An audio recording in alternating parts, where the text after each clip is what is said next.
Amputation injuries in the context of clinical negligence claims tend to involve a failed diagnosis that leads to a lack of appreciation of a medical condition, resulting in turn in the limbs having to be partially or wholly removed, for example the legs or the arms. An example of an amputation case could, for example, involve a failed diagnosis of another condition, and typically, for example, in relation to leg injuries, there's a lack of a pulse, or a blood clot could form that's undiagnosed, and there's a lack of appreciation of a very serious underlying condition that is then untreated at hospital, leading in some instances to the decision to amputate because there's no alternative to save someone's life. The compensation for amputation injuries is broadly divided into two areas. The general damages, that's compensation for an individual's pain and their suffering, which is very severe in these cases, and in addition their financial losses, which given the severity of the injury is very likely to include loss of earnings, adaptations to the home, and future and lifetime care and support.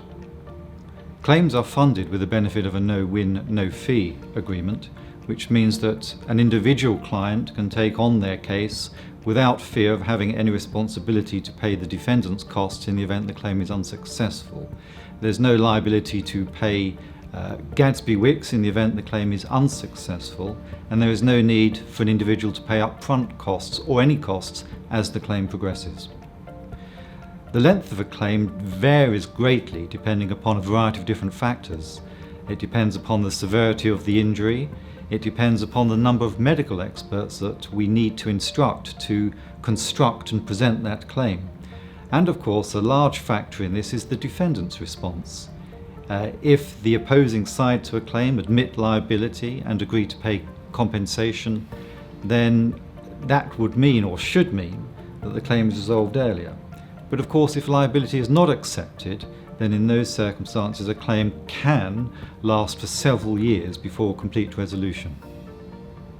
At Gadsby Wicks, we force the issue and force the pace of a claim. We feel very passionate about pursuing a claim as quickly as we can to ensure the right result is achieved. How long a case takes depends upon a variety of factors.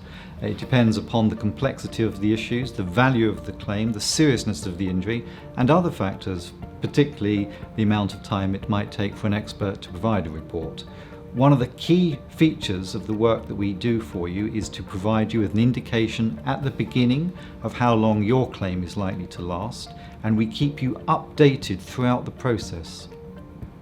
Gadsby Wicks is a specialist clinical negligence firm.